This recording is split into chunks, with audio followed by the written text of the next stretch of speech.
ito lang yung masasabi ko kay Jaime Marcos. So ngayon, paawa ipik ka na, no, sa social media. Kasi tinanggal ka na sa alyansa kay President Bongbong Marcos lineup. Deserve mo yan, Jaime Marcos, na makalas ka sa alyansa.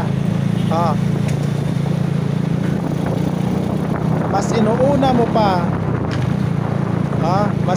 mo pa si Digong, na kung bakit nakulong si Digong, at mas naawa ka pa kay Digong kaysa kapatid mo na si President Bongbong Marcos.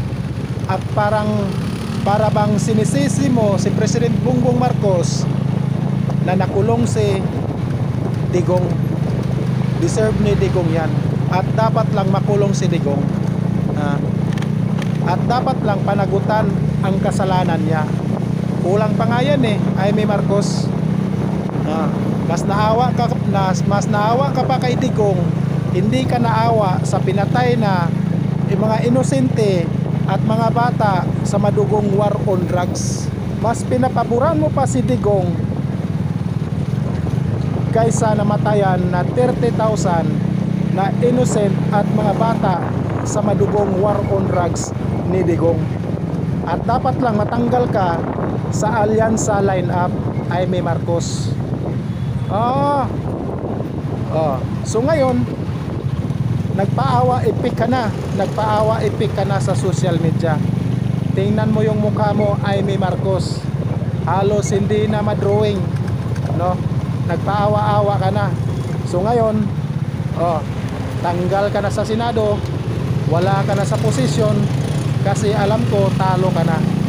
At wala nang maniniwala sa'yo sa mga taong sambayanan. Dahil mismong kapatid mo ay kinakalaban mo.